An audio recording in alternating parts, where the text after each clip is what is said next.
Whether you're joining college for the first time or you've been a veteran since College Gridiron started, one of the things you'll keep hearing the GM say is college is different. Another is college is about the coach, not the team. What do we mean by that? Today we'll try to explain the reasons we have coach moves, conference moves, and how they change the way you might want to play College Gridiron.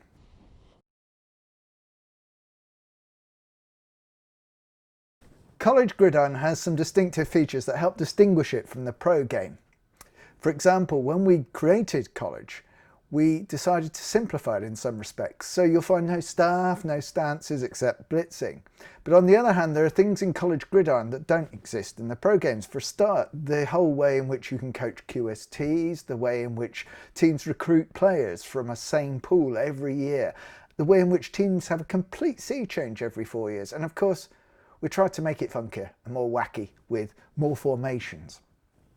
But also, college allows coaches to change teams. In fact, it almost rewards you for doing so. If you think about real life, a coach rarely stays with the same team forever. Coaches will generally seek to move to teams that give them more prominence, perhaps a stronger team, a better invested team. On the other hand, coaches can lose their position.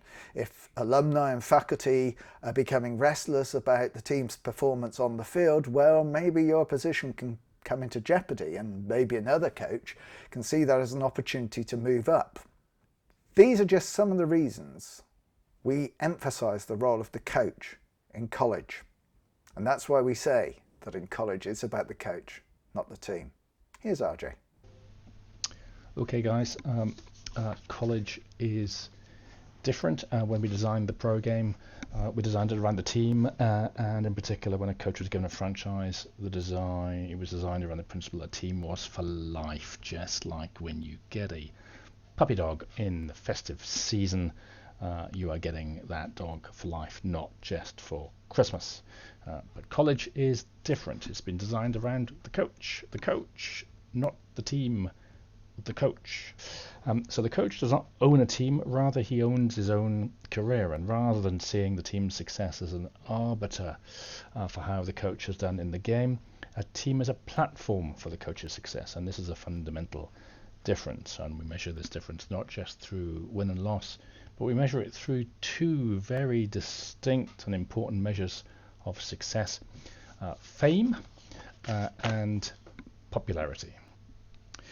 So fame, what is it? Well, the first thing to understand about fame is it really reflects a concept that is league-wide. So being famous is being famous across the league. You are famous across the game as a whole, and it translates into making you more attractive to other teams, but also allows you in the game concept to attract better staff and better facilities, and all of those things lead to stronger team performance.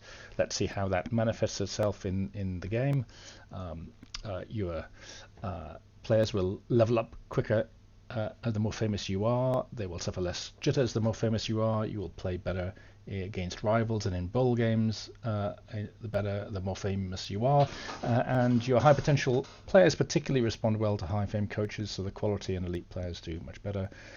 Doctors are attracted by famous coaches, so you'll find that your team players recover from injuries, and more of your players will make it to the pro game. So how do I get famous? Well, winning bowl games, getting best CPI, pennants are all examples of that in the GCS. There are some particular GCS benefit ways of getting fame. Having a winning season, for example, in the GCS gets you fame points, and getting to that GCS playoff gets you fame points as well as winning the national championship. So having said all of that, how do I tell how much fame I've got? Well, it's on the web screen, and there it is. Now, what happens when you join the college game? You're likely to join at the bottom, but you will want over time to climb the ladder of success. And a good example of building a successful career is moving teams. So a team comes up and becomes available. And so what do? Well, that's right. If you are famous, then the more famous you are, the more likely you will be to be selected by that successful team as its next head coach, and that therefore could be you. So the question then that lends itself to is how and why would a team become available in the first place?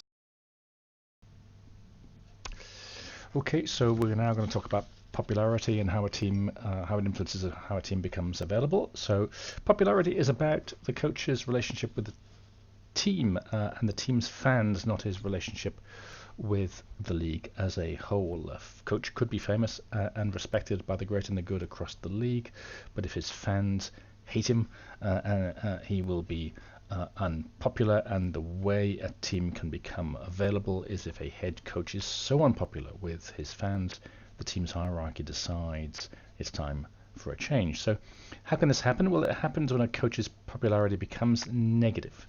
So if his popularity score in college is negative, you are now in jeopardy, and in jeopardy is the way we describe a coach in real danger.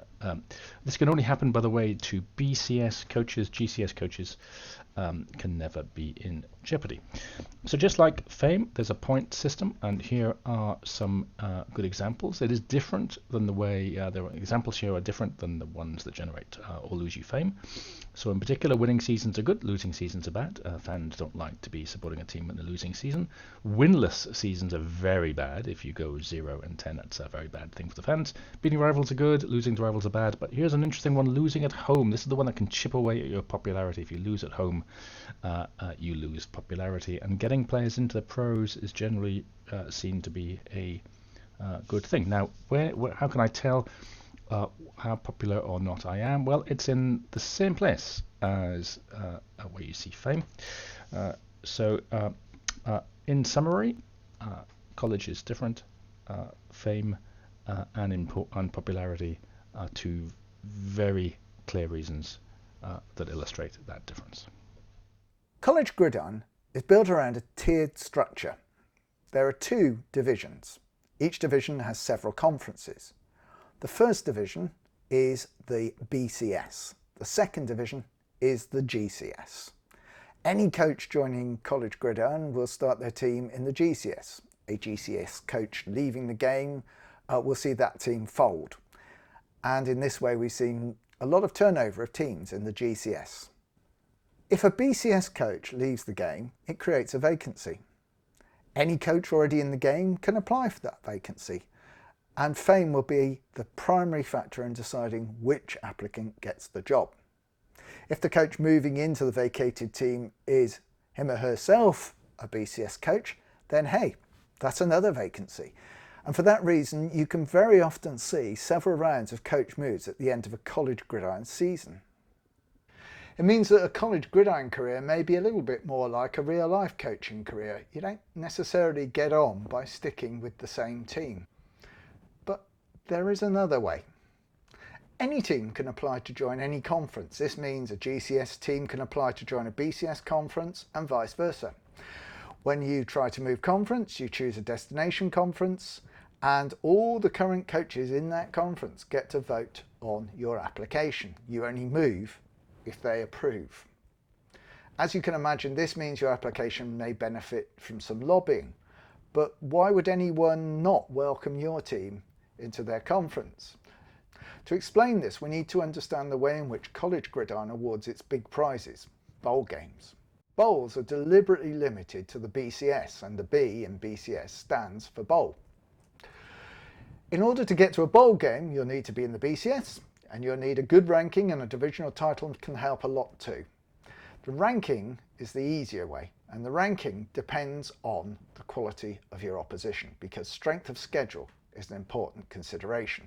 Running up big scores against weak teams isn't going to impress as much as close games against strong rivals. For this reason, you'll be looking at who your opponents are each season. Your schedule management becomes important. Since a lot of your games will be played against conference rivals, you therefore will be considering who else is in your conference. And if somebody wants to join your conference, are they going to be a strong asset to your conference and help improve your ranking? Or are they going to be a weak team in your conference and reduce it? Everyone has a stake in the quality of their own conference in the BCS. All of this may indicate why moving from the GCS to the BCS with your team, the team you created, may not be as easy as chasing a vacancy in an existing BCS program. Sure, some GCS coaches would prefer to stick with the team they created and maybe take it to the BCS where they can be sacked by the team they created. But that's a valid game decision. But there's no point in having two tiers in the game if they're both pretty much the same. The current arrangement of the BCS and the GCS complement each other and benefit the game as a whole.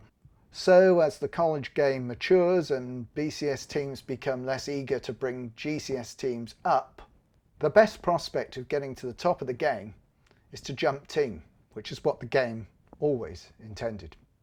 But like any game, sport, or perhaps life itself, success comes from making best use of the rules. And in College Gridiron, that means recognising that college is different. It's about the coach, not the team. Thanks for watching.